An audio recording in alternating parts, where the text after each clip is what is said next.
of citizen advocates going to the hearing for House Bill 1399 that she was just speaking of this Wednesday, leaving at 5 a.m. or 4:30? 5 a.m., Ruth Snow, and 8:20 at the Applebee's.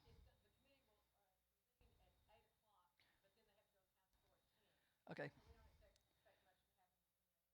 Okay, not much happening between 8 and 10, so, but definitely by 10 a.m. need to be in Austin already in the rooms, right? Okay. So if anybody's interested in going, you might contact Sheila if you haven't already gotten the email from Fran. Or email Fran Rhodes. And now we're going to pass the hat. If you can give something to help allay the cost of rentals and expenses, please do. If you can't, not a problem. We're grateful. And while they're doing that, I'm going to invite candidates up. Anybody that's running for office is welcome to come up. I'll give you 30 seconds to give your name and website and tell us something about yourself. And I think there's at least one gentleman who's going to talk about some friends who couldn't be here who are also running. Hello, sir. Here you go. Good evening, y'all. My name's James Munford. I'm judge of the 322nd District Court. That's a family law court here in Tarrant County. A little about myself. I've been practicing for law, or licensed to practice, for 40 years. I ran an active business for about 17 years. I'm what's called board certified in family law, and I've been board certified since 1989, and that's 32 years, if my math is all right. And I would appreciate your vote. I'm up for 2022. I'm going to be trying to talk to all of y'all, and I appreciate your help. My name is James Munford. Thank you very much. So we don't take as much time. Thank you. Thanks, Judge. Good evening, everyone. My name's Lori DeAngelis. I am currently serving as the Associate Judge of the 325th District Court. Judith Wells is the District Judge, and she has announced that she's going to retire after 30 years, so I'll be running to take her spot. It's nice to see y'all.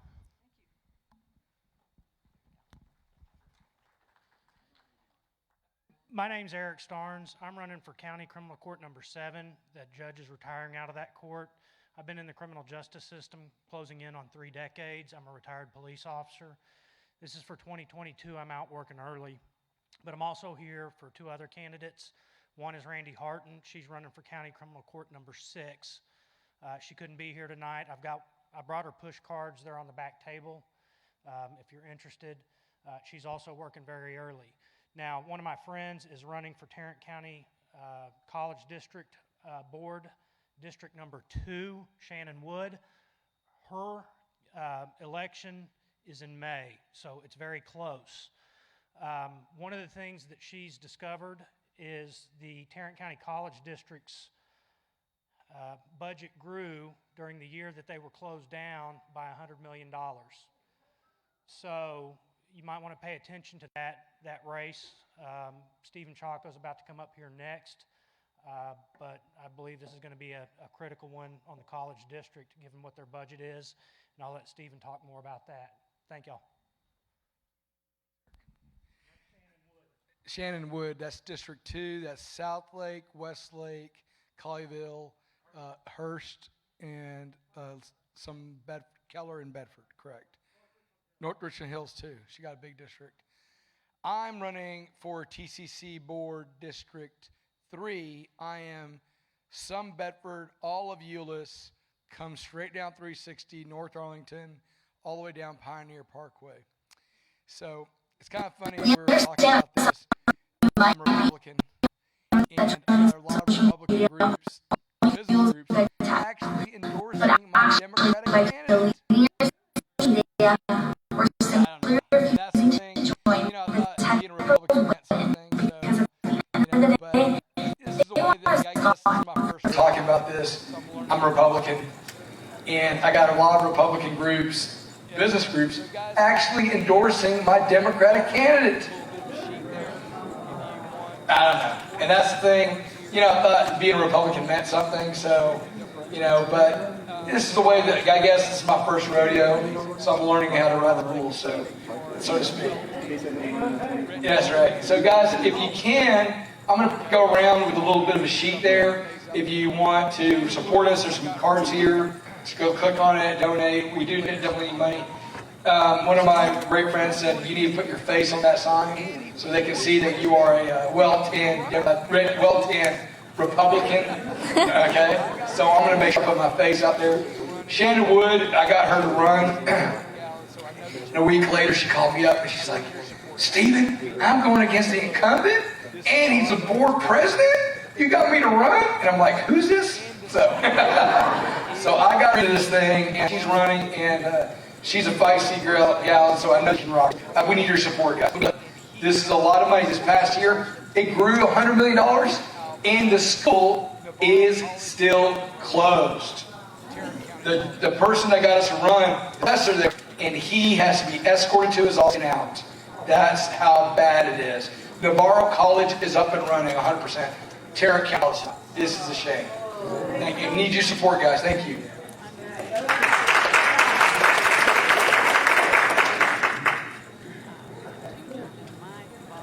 Hello, my name is Beth Polis. I'm the Associate Judge of the 324th, which is another family law court. We have two judges. My boss, Jerry Hennigan, I don't remember him, decided he's had it. And so I've been there 15 years as an associate judge, and I'd like to be my own boss. So you'll see me coming and going, and I hope you. My name's John Miller. I'm running Thank for you. Hearst City Council Place 2. My name is John Miller. I'm running for Hearst City Council Place 2. I'm running for an open seat against a gentleman that ran for the Democratic primary of CD 24 last year, finishing 4 in a field of 5. I can't repeat what he says about all of us on social media because we're in church. But I've got some real basic commitments to the city of Hearst. I'll never vote for a property tax increase. I'll see that the city lives within its means, just like you and I always have to, even if we have a down year. And I'll always fight to support our police and firefighters. I need 3 things. I need votes, volunteers, and dollars. Not necessarily in those orders, but if anybody here wants to help, my website is millerforhearst.org. I do take checks as well. Thank you very much.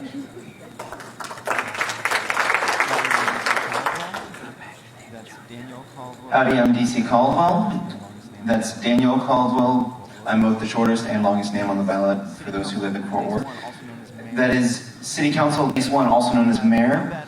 I have no bad blood between me and the other, 5 or 6 Republican candidates running for the open seat, but I do think I'm the only one here. I would appreciate your vote, your dollars, your time in helping me campaign, but it's not about me. What I can say is that I've gone to law school, I've gone to engineering school, I know the subject matter primarily of what the council does. I've worked as an educator. I think that I can communicate with people most of the time.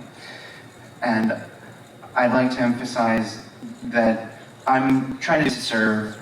I see that I'm almost at a time. I want you to know that my heart's in the right place. I care about people.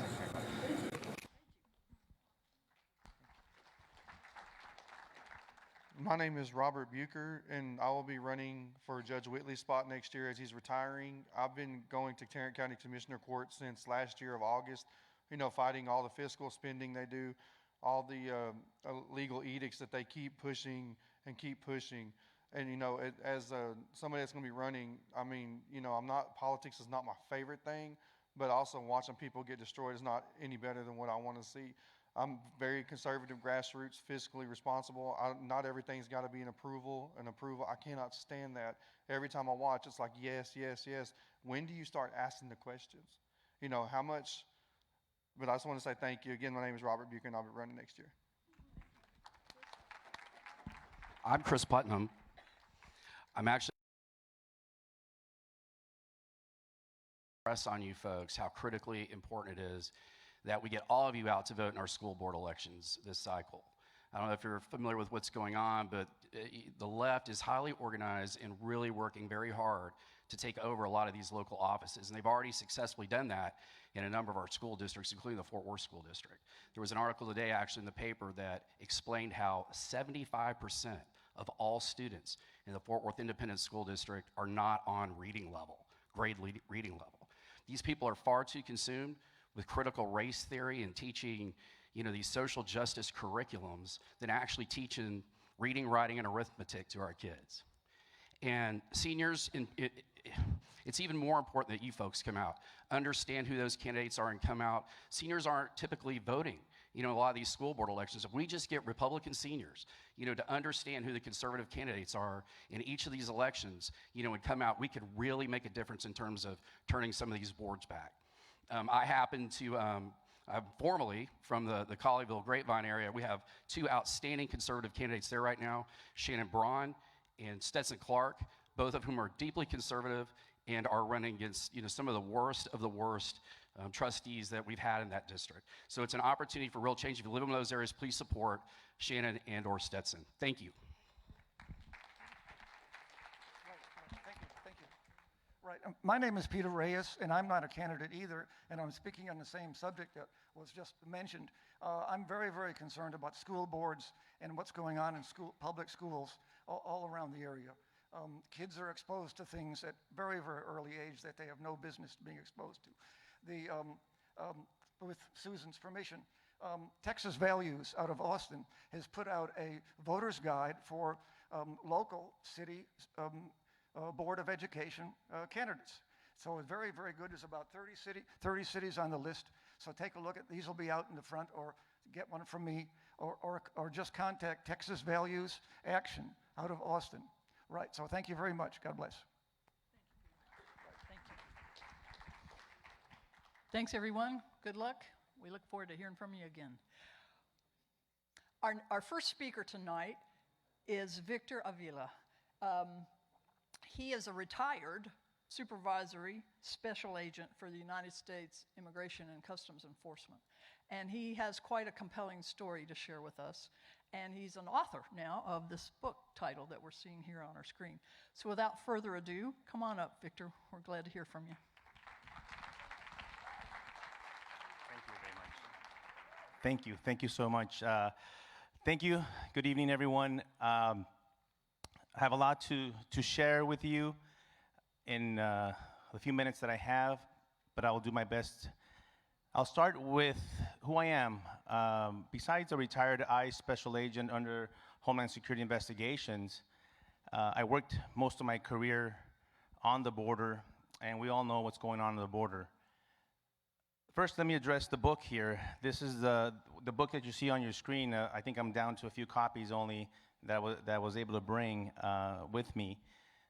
This book is about my assignment in Mexico, about my career, about my family, but most importantly about the shooting that Special Agent Jaime Zapata and I went through and suffered at the hands of the Zeta cartel in Mexico. In 2011, I was assigned to the U.S. Embassy in Mexico City, to the ICE office there, and was sent on what I call a botched assignment on a highway that was controlled by Los Zetas cartel. Special Agent Jaime Zapata, originally from Brownsville, Texas, he was working out of the Laredo office, had just arrived in Mexico City the week before. They told me, you're going to take Agent Zapata with you to help you drive, go pick up some equipment from the ICE agents from our Monterey office. And so there we went. After my objection was overruled, I sent off to the highway. Got the equipment. On our way back, we were ambushed by two SUVs full of Los Zetas cartels. After a shooting of over 100 rounds at us, Special Agent Jaime Zapata tragically lost his life in the line of duty. This was 10 years ago, this past February. I miraculously survived being shot 3 times, and I'm here before you because of the grace of God. And that's what I put the 3 bullet holes there on our American flag. I wanted the American flag on the cover when I went through the design because I love my country. I'm a patriot. I represented it proudly and was doing a lot of good work in taking down these vicious human trafficking organizations. That's my special matter expertise, is human trafficking investigations, the child trafficking and the human trafficking, especially from organizations from Mexico bringing these victims to the United States, all over, to New York, Houston, Miami, Atlanta. And so I was successful in rescuing countless women and children. And I didn't know at that time, but I soon realized that I was talking to a gentleman here earlier, that it took me a while to realize that my career had ended on that day when I got shot. I just didn't know it. I struggled with that because the Obama administration did not want me back. That administration, at one point, I was at home on the clock with no gun, no car, no ID, no email, no nothing. And so it was the aftermath that I write about in the book. You'll go through some emotions reading that as well. But the time that I have left, I really want to share what I saw last week. Last week I took, by my own dime, by my own time, I've been seeing what's happening on the border, like you guys have seen on the news, and I just couldn't take it anymore. I said, I got to go down there myself and see what's going on. And so I made the contacts, and I made the phone calls to my colleagues and my friends, and I got some access down there. And let me tell you, it is beyond a crisis. In my 20 years of law enforcement experience, I had never seen anything quite like this. And I still learned a lot just by going down there, which is why I can't understand why Kamala Harris won't go down there. Now I know why she won't go down there, because she's going to learn the truth. And so I've been going on and doing a lot of media and speaking events, doing just that, is spreading the news of the truth of what's happening on the border. Yes, the trafficking continues. Yes, the smuggling continues. The unaccompanied children is out of control. As of, I think yesterday was 19,000 unaccompanied children in our custody. We're building more facilities. I took video of the Donna facility. The guys, you've seen the facility. I took video of the construction that's going on outside. And I'm thinking to myself, this is not the solution. Not building more facilities, because that's the signal that you keep on sending. You don't have to say anything. You keep building facilities, they're thinking, well, they're making room for me, so I'm going to come over. We need to stop this, and we need to stop it now. And I'm going to do as much as I can to spread the word and to put pressure on this administration, which I think it's getting to them a little bit, because they're already thinking about plugging some holes on the wall, which I saw is incomplete. The infrastructure around the wall that was destroyed to build the wall, access roads and such that Border Patrol needs, they just stopped building them. And so they need to go back and at least finish some of those projects. And of course, I would love the wall to be completed throughout the whole border. That's wishful thinking right now, I know. But the other thing that I learned is, and I'll run you through this process. I went down to the river, down by McAllen, Texas, down with the agents. I don't know if you've seen some of these pictures underneath a bridge. It's the first place, like a makeshift station, that Border Patrol built down there to, that's the first time that these immigrants, illegal aliens, come and turn themselves in. They walk about 2 miles from the river to that location. That walk is not an easy walk. It's a maze of dirt roads if you've seen them walking on these roads. So because they were getting lost and dehydrated, then the next logical thing that Border Patrol had to do is put up signage. Signs, arrows, come this way. Shuffling, you come this way. Which is, let me tell you, I shared this with someone earlier. I was standing there by the levee in the river, and I went through a lot of emotions. Disbelief, anger. This is not America. This is not the United States. This is not what we're built on. Our laws are being ignored completely by this administration. And I just, a lot of emotions that I went down there, I was ashamed and embarrassed also to be there. I talked to the agents, and they tell me, we haven't been down there patrolling the border in weeks, months. They want to go back and patrol, but the Biden administration won't allow them. Plus, they're scared to talk to anyone out of a uniform. They didn't know who I was. I was in plain clothes. They thought I was media, and they're so petrified of the media because of the gag order. They think they're going to get fired or suspended.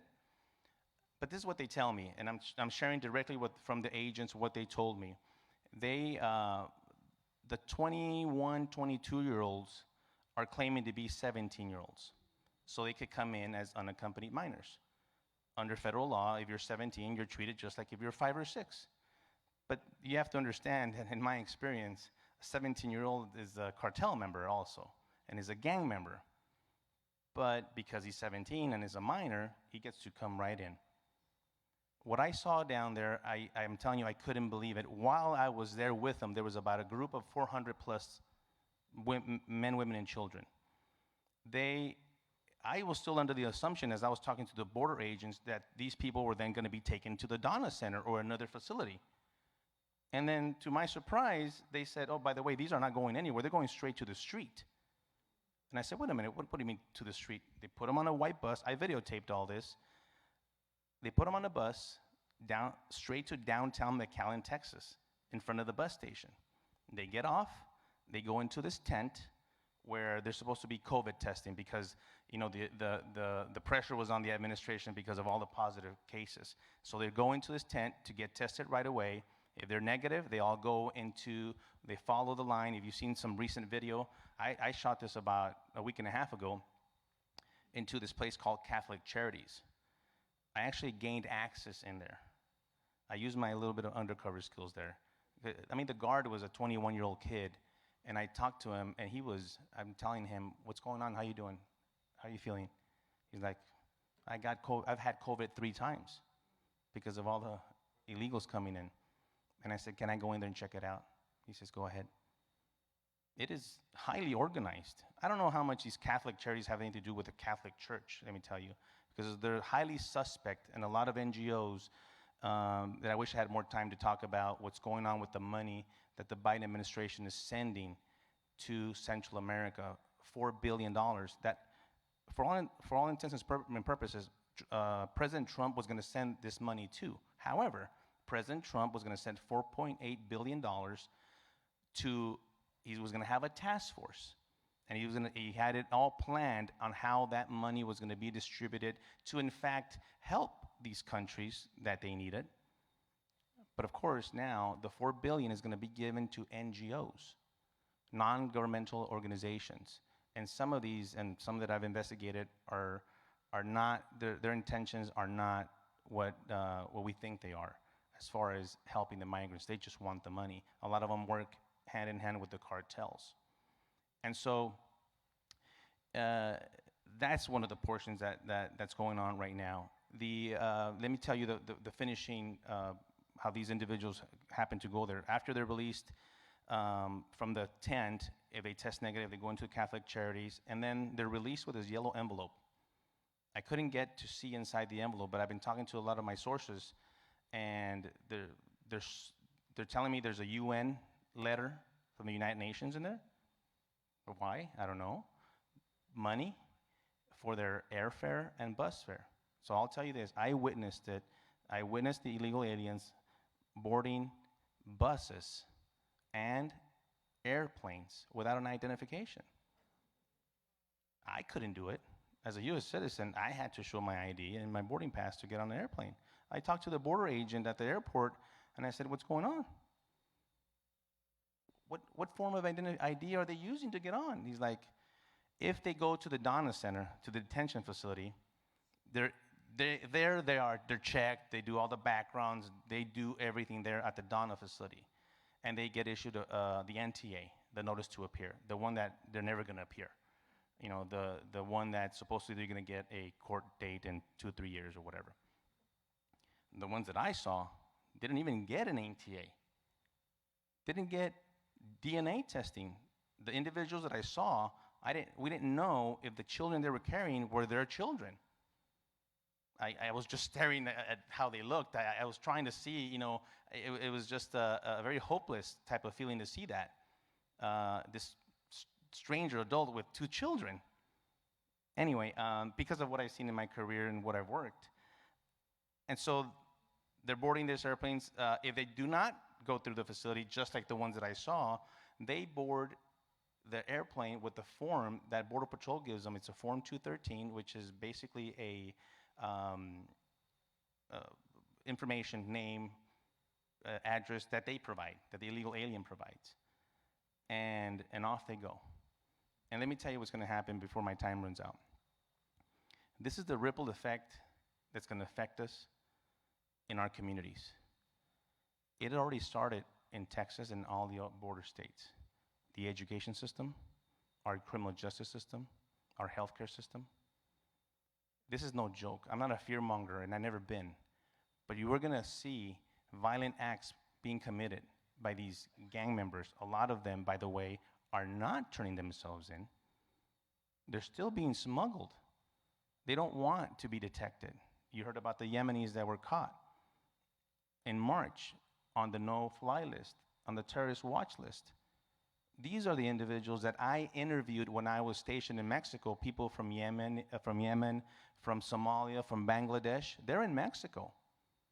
It's important that you know that, because they know that being in Mexico is as good as being in the United States. That's their access to our country, and we have no idea what their intentions are. These illegal aliens that are coming in, especially the ones attached to the cartels, because now the cartels are letting people through on credit. The $4,000 that they pay, if you don't pay, guess what? You're now in indentured servitude to them in your final destination, and you will either sell drugs, do whatever you need to do to pay that money to the cartel. The cartels control Mexico, not the border. Mexico, the country. They control the president. They control the politicians. They control the police.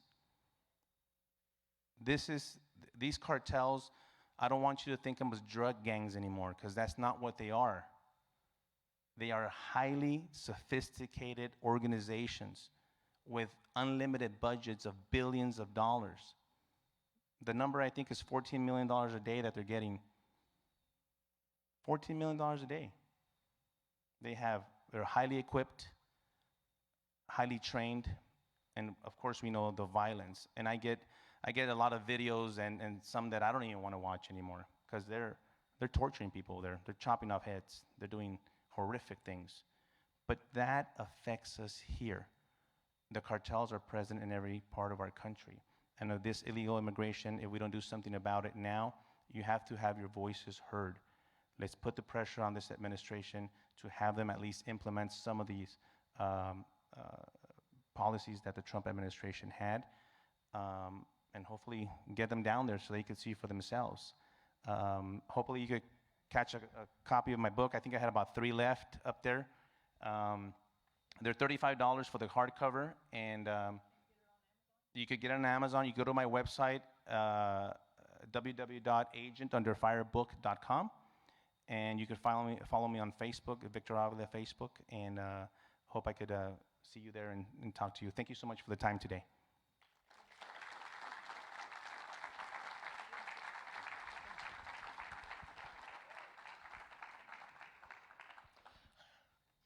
We have a lot of work to do. Our next speaker, Joyce Musi, is from the Federation of American Immigration Reform. By the way, she drove 7.5 hours from Kansas City to be with us today. Drives home tomorrow, so keep her in your prayers. Victor lives in Southlake. He doesn't have quite so far to go. Joyce is a field rep and has been doing this, I think you said 17 years now, going around and educating us. Here is FAIR's mission. FAIR, the Federation for American Immigration Reform. Their mission is to examine immigration trends and effects, to educate the American people on the impacts of sustained high-volume immigration, and to discern, put forward, and advocate immigration policies that will serve American environmental, social, and economic interests today and into the future. So please welcome Joyce Musi. We're glad you're here, Joyce.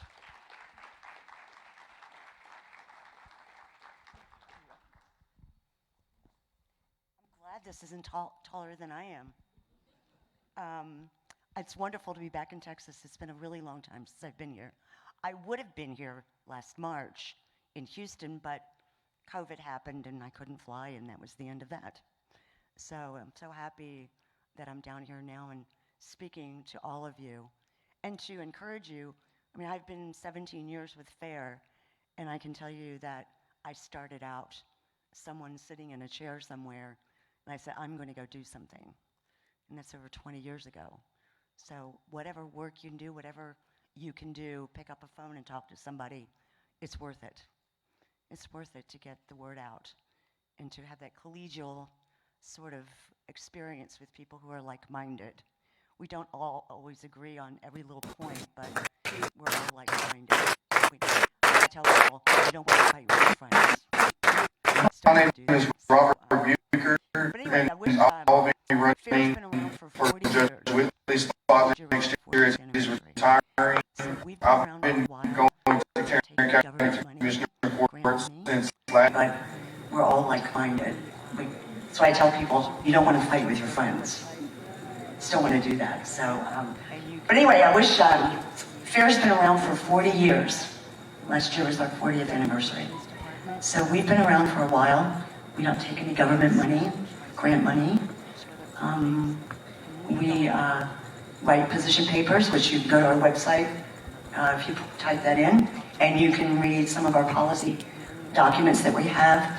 We have a government relations department that goes to the Hill, and then we have the field staff, which myself and 2 other colleagues, and we go around, well, now, since everything is starting to open up a little bit, and we go and talk to groups like this and bring them in for, and education, that's my side, it's education, that's what we do.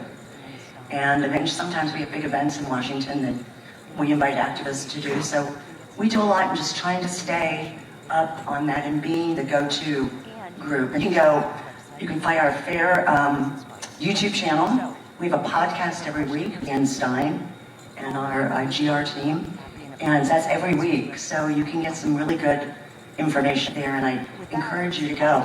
And you can reach me through the website because I didn't bring any of my business cards. So, and if you have a question or something, you can call me or email me and I'll be happy. And if I don't know the answer to it, I will find it for you. So, with that, I was obviously, I'm not going to be bringing good news tonight because there is no good news. There's just no good news. And it's been hard to figure out what we're going to talk about first, but I think, as Victor well said, the border is now the central area of operations. And back when Joe Biden was running, he was very critical of Donald Trump's handling of the immigration policies, and border enforcement. He was even critical and apologized about the Obama administration's record on immigration, of which he served as vice president. Even though President Obama's supposed toughness on immigration was vastly hyped.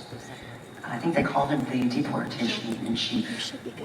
But during the 2020 campaign, Biden promised, if elected, that families would not be separated, that children would not be detained, that migrants, particularly women and children, would not be imperiled, and that our borders would not be overrun. Mr. Biden's pledge to have an immigration policy that reflects the values of, as a nation, our values, which is a malleable term that all politicians like to use when they're, in order to justify to do whatever they want to do. Less than 3 months into his presidency now, and it's clear that none of these promises have been kept.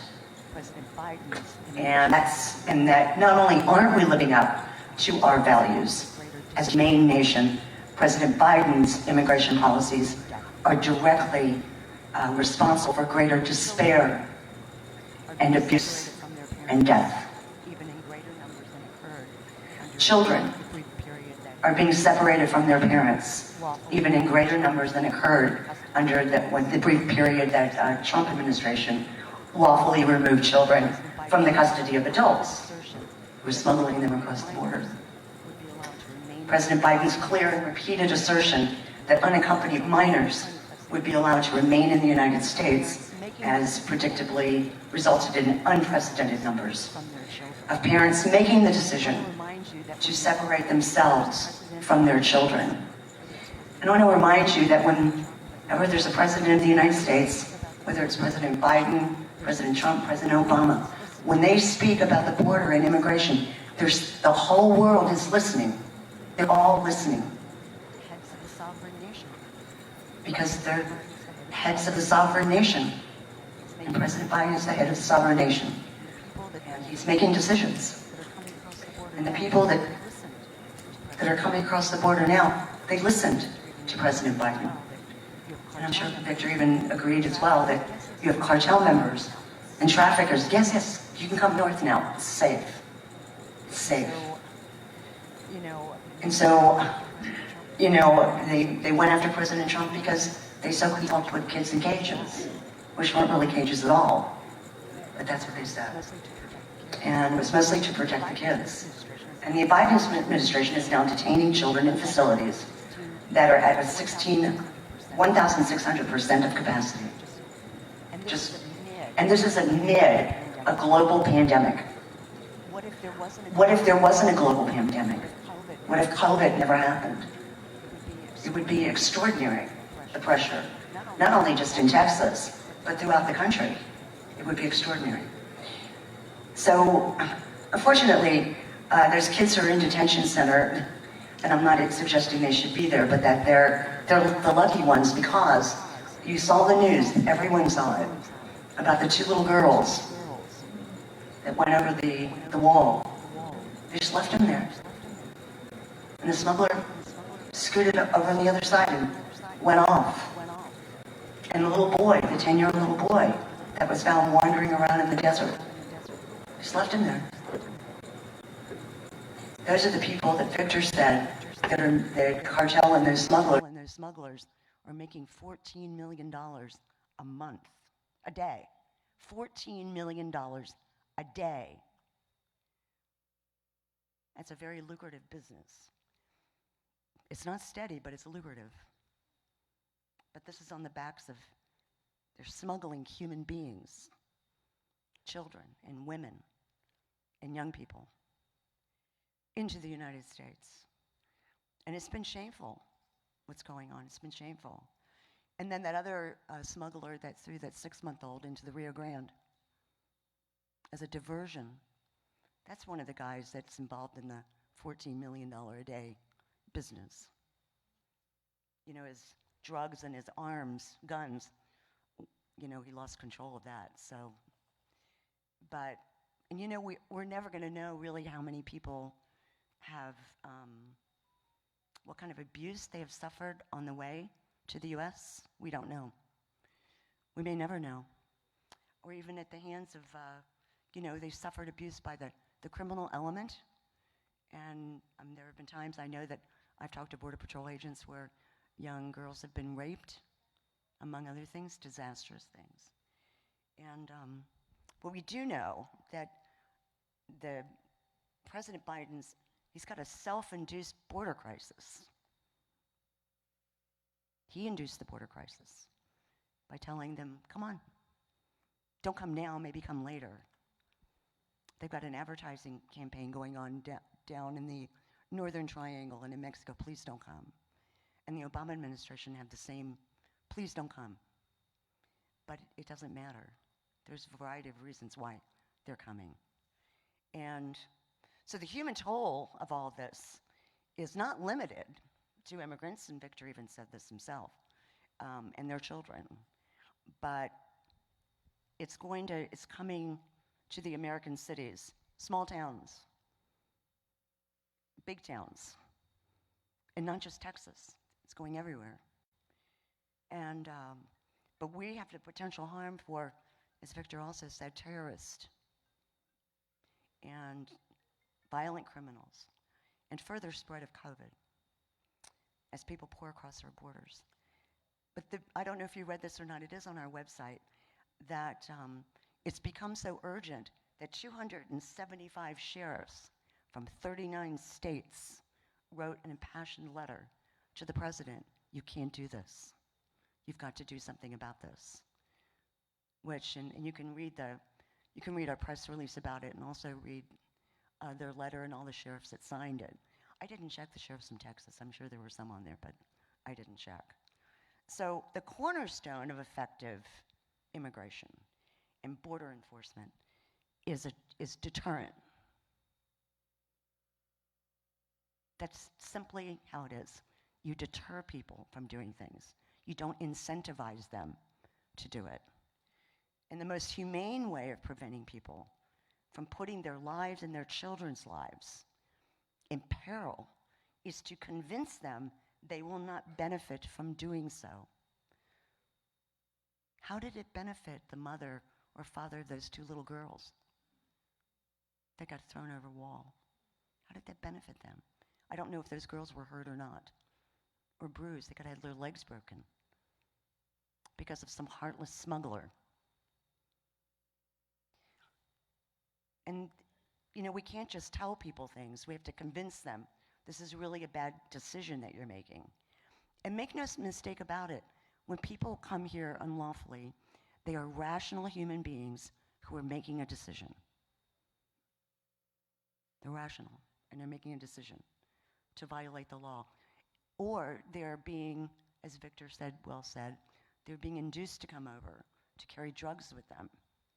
And then they're, you know, indebted to the smuggler and to others. But we need to find another way to do it. And it was working pretty well under the last administration. And I can go through some of those numbers. But we can't use empty words urging people not to come. Deterrence doesn't look pretty, ever. It's just not pretty. But it's a heck of a lot more humane than what President Biden has wrought under the pretense of being humane. And the evidence is in, and it's overwhelming, and we're all seeing it. And I'm sure you live in Texas, so you've heard the mayors of cities along the border down there in the valley. They're begging for help because they're being overwhelmed with what's going on down there. And we don't think they should do that.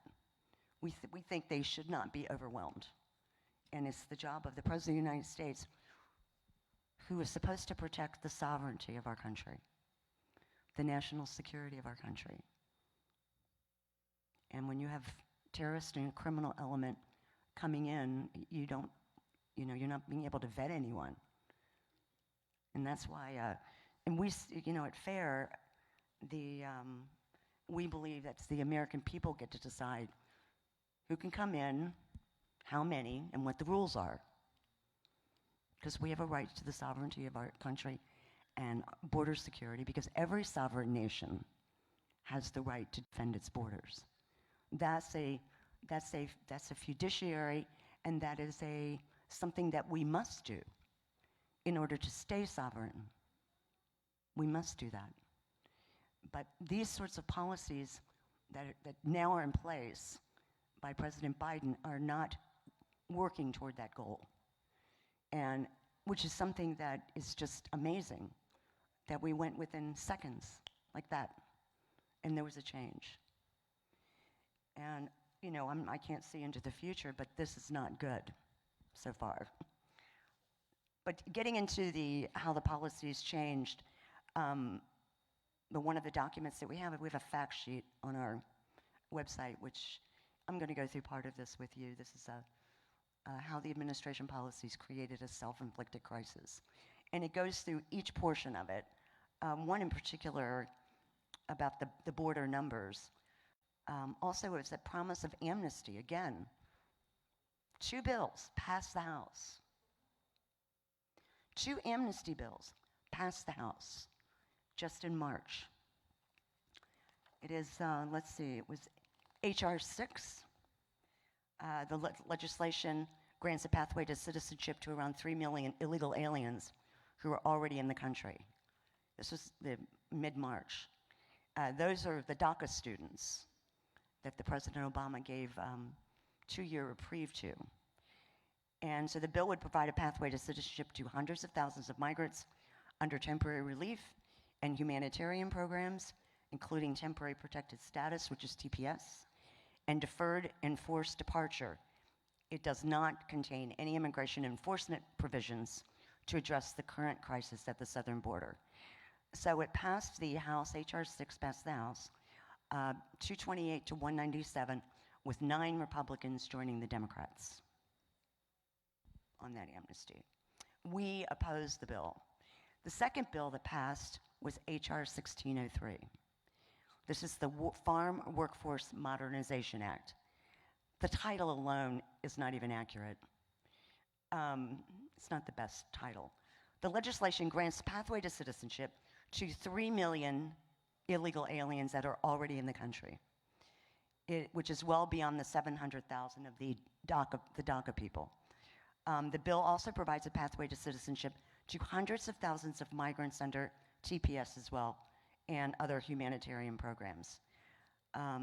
It does not contain anything regarding the crisis at the border or any enforcement.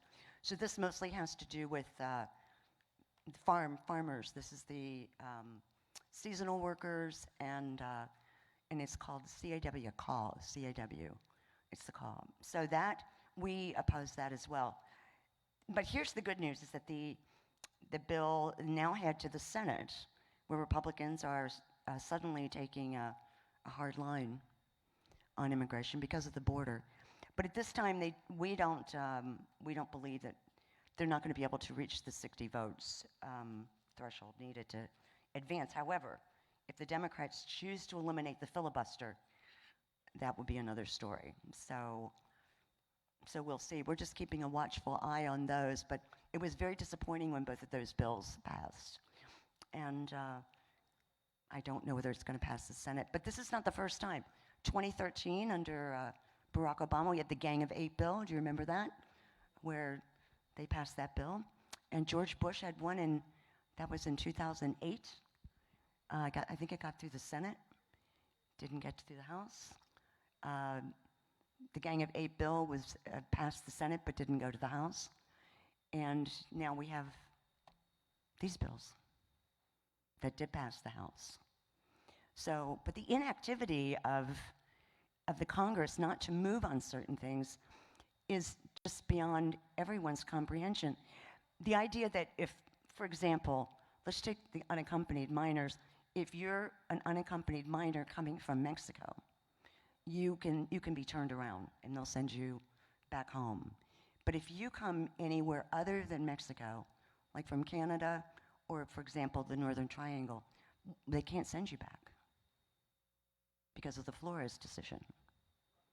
That's what it's called, the Flores decision. And so they have to hold you for 20 days. Now that could be changed if Congress would change it, because it's already been a decision that was done by the courts. And that's part of the problem.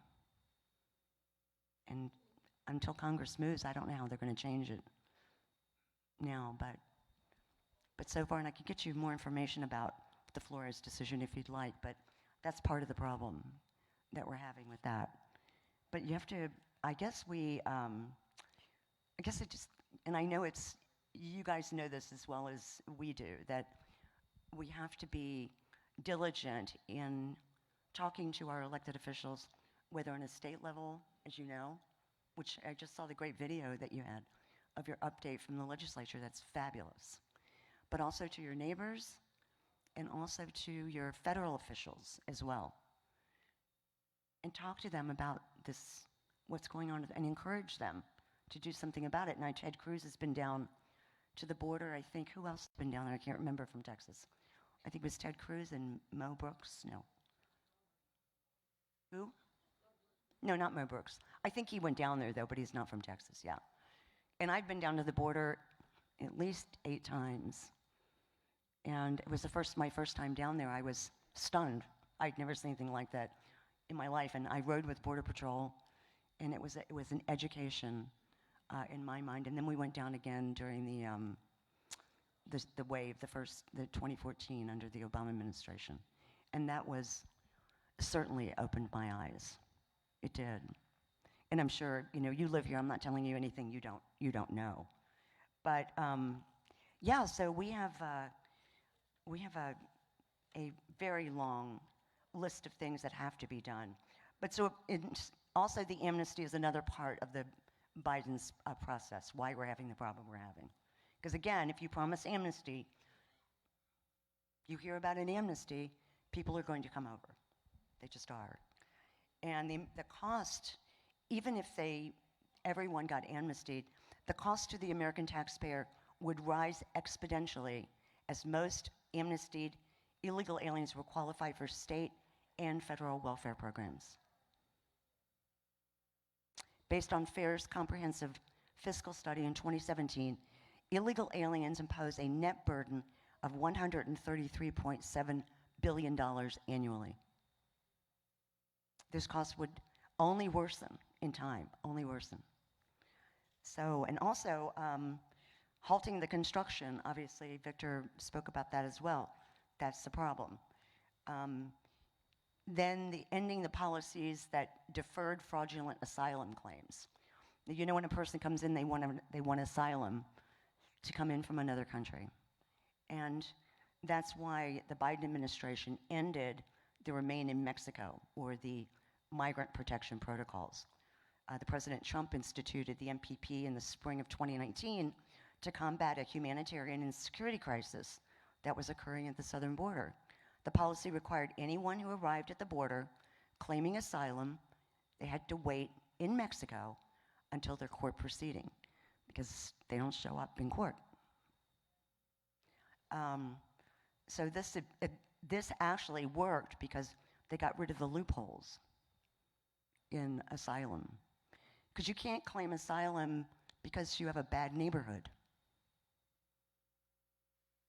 because there's violence in your neighborhood. Asylum has to do with political persecution, religious persecution, and if you're a member of a certain group. And I've known someone, a friend of mine who lives in Arizona, he actually claimed asylum. It took him 10 years, and he had to prove his case.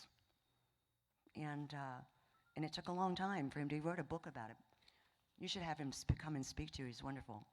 The administration also dismantled the Safe Third Country, or Asylum Cooperation Agreement, in the Northern Triangle governments of El Salvador, Honduras, and Guatemala. When you're leaving a country and you're fleeing, you're supposed to go to the first safe country. You don't shop countries, you go to the first safe country and then claim asylum. But some of these folks have just skipped all that. Either A, they don't know, which that might be the case, or B, they've been lied to. You can just come along. And they have people who facilitate them in doing that. But this works. It actually works. And it was working in the last administration, but now this is gone. And under those agreements, migrants in those were to apply for asylum in the direct neighboring country, if it were safe to do so, if it was a safe country. So the initiative curbed the number of meritless asylum seekers, overwhelming the United States southern border at the time. So considering that the vast majority of Central American migrants leave their home countries for purely economic reasons, not the legally permissible parameters for claiming asylum. Fear of persecution on account of race, religion, nationality, and/or membership in a particular social group, or political opinion. And the tool effectively stopped migrants from asylum shopping on their way to the US. We don't have any of that. Dismantled it. So we did reduce the number of apprehensions at the border, and for that we were grateful, but now we're back. And then we're back into catch and release. Because this didn't work, now we're back to catch and release. And which was something they did during the Obama administration as well. And again, I can go through this, you can read the document as well. But it goes to the, almost 200 years ago or more, we divorced the British government. Said, no, we're going to be a sovereign nation, and you stay there, and we're going to start our own country. And we did that for a reason, because we wanted to be free, out from under the thumb of the British government, besides the taxes they were extracting on us. And we had to fight a war over it. And now, the sovereignty of nations don't seem to matter anymore. Not just the US. But, you know, we're all supposed to work together. But the United States is a sovereign nation. Texas is a sovereign state, just like every other state in the Union. Which there are people in other countries don't quite understand how the state can be sovereign and the United States be sovereign at the same time. And I said, well, we're a republic. That's why. We have states. These aren't extra countries. Although I did hear that you guys were thinking about seceding from the Union. Did I hear that? I don't know anything about that, and it's too much. It's over my pay grade. It's okay. But I think that's why the Founding Fathers did that, to set up this, because all politics is local. All politics is local. And so when the federal government said, hey, we're just going to wave a green flag at the border, y'all come in, well, that affects Texas and Arizona and New Mexico and Louisiana and Missouri and Oklahoma and Arkansas, and all up through there, and east and west. So it affects all of us. And I am so grateful that, that we have the rule of law. I'd like for them to start enforcing the rule of law, is what would be more like it, is to enforce the rule of law. And it's a deterrent. Now, I tend to be a pretty optimistic person, so my better angel is saying that all of this is going to sort itself out eventually. But in the meantime, it's going to be an extraordinarily problem for housing, for social services, as these young people and family members are moving into communities that's going to strain local budgets in the coming 6 months to a year or longer. And that's the cost to the average taxpayer. And K through 12 education is it's probably the biggest budget portion of any state budget is K through 12 education, as you know. But you have smaller states, less economically viable states who are losing money. But again, these are the president and his administration set the tone, and then these people come into communities who are ill-prepared to help them. And then they have resources that they have to get for those children and for those young single mothers and for those adolescents. I understand in Dallas, were you telling me, Susan, about that? How many are there in Dallas? The 3,000, yeah. So that's costing, I mean, the federal government is paying for the nonprofit to work that, but they're going to be moving into communities somewhere. So, but I can't think of anything else I need to go through. Do you have any questions?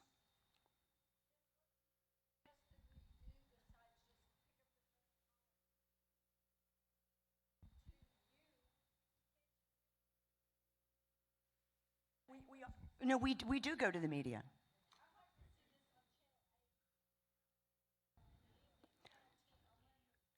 Oh, you mean in your local market? Oh, well, Dan Stein, our president, has been on Fox News and other places, so I mean, you can watch it on a national level that way. Yeah. Yeah.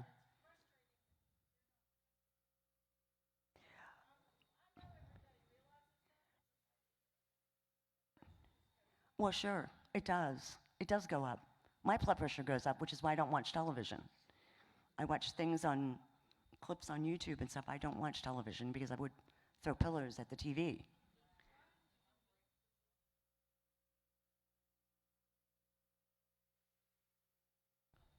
Well, I mean, they're not telling the truth.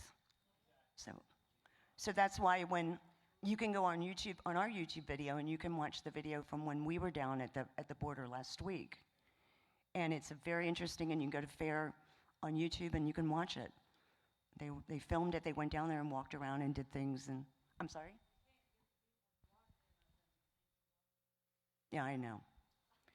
But that's the way the media is. We have to live within that, and that's why you have Facebook and YouTube and Instagram and so forth. And I think that's how you get the message out.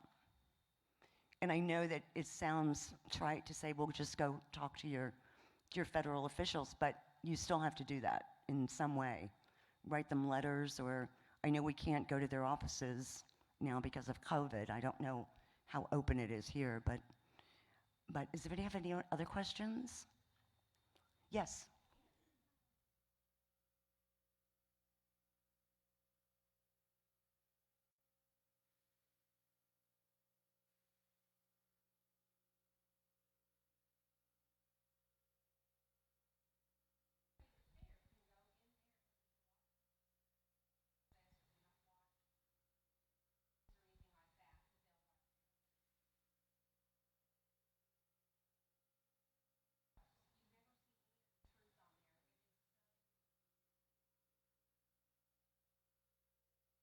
You mean in particular just this crisis?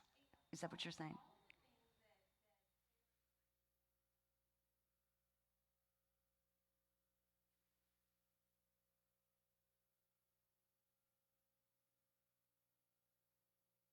Well, they were down at the border last week, and there was press down there. Yeah, Fox was down there. Yeah, they were down there. Our team was down there last week.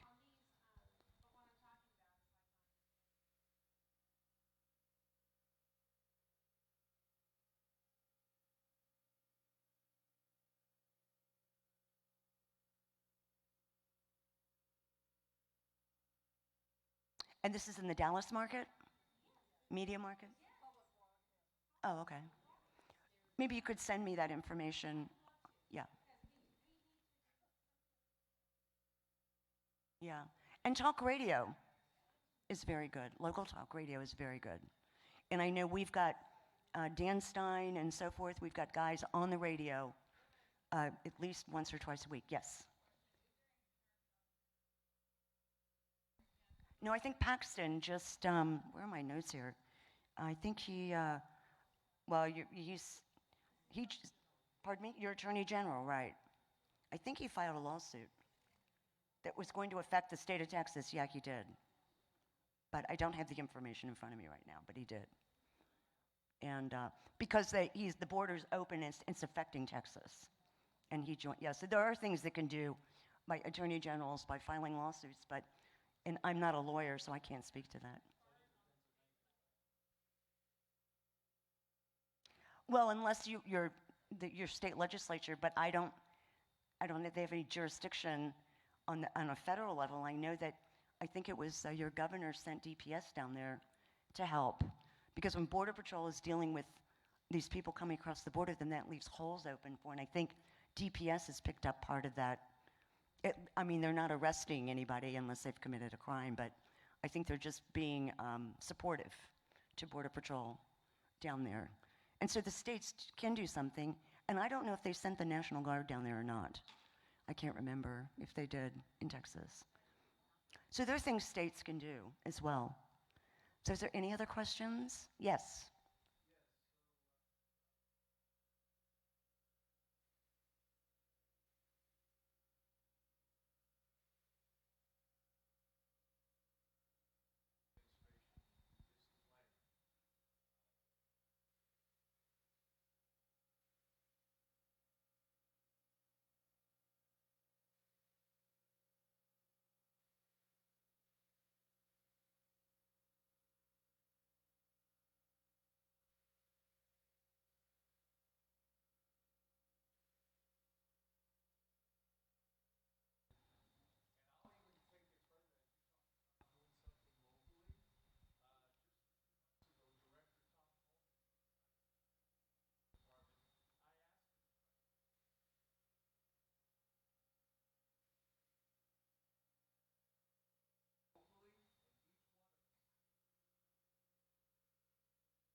Oh no, I completely agree with you.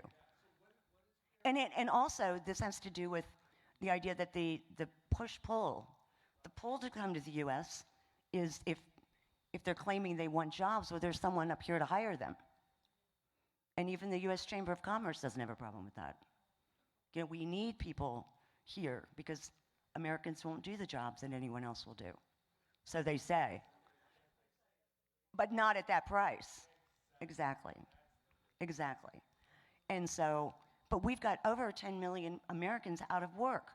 We're not even in the tail end of COVID, and now we're trying to get these people jobs and get to school, into schools and so forth. I don't know where that comes from, but the idea is that, yes, that's a dissent not to have those job magnets. Just don't have them. But it's very difficult unless, you know, you talk to small business owners about why they're not hiring Americans. You know, it's not because they're not skilled. It's just because they like cheap labor, cheap wages. Yes.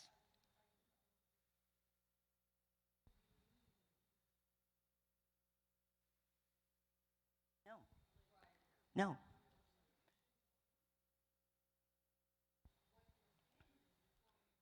Yes.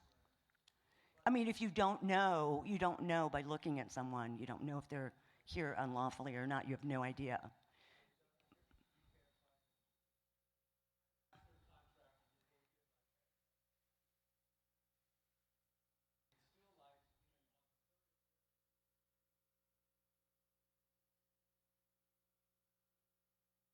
Oh. Well, I don't, you know, I can't tell.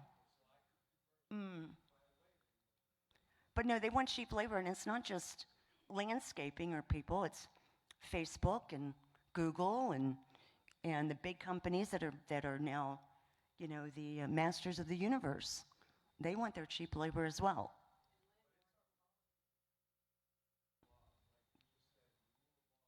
Right, the rule of law.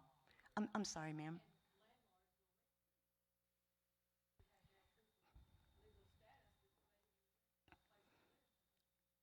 Yeah, that does happen. It's happening in communities in Dallas, I know for sure. Wow. Well, again, that goes back to code enforcement and things on a local level you could do, yeah. But that's the way to at least get started.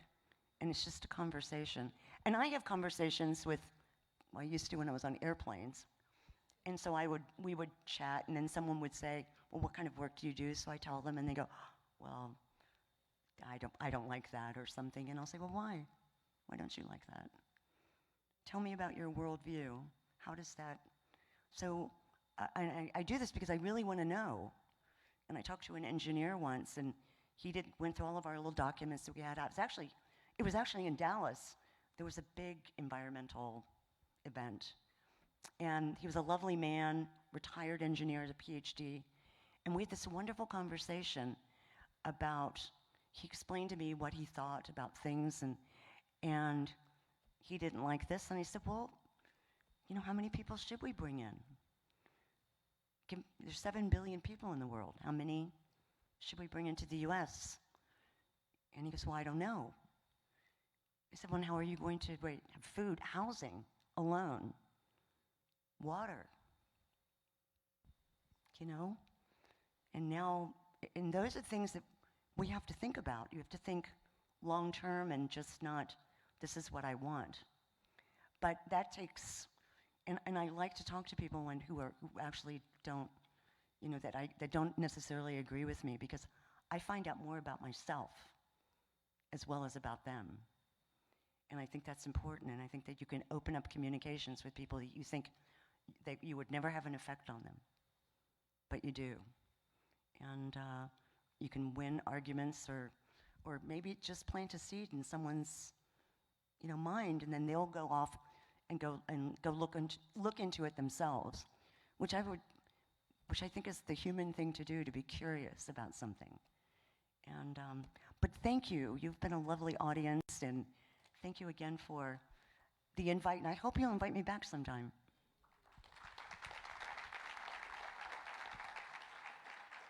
Thank you, Susan. Thank you, Joyce. Thanks, everybody, for being here.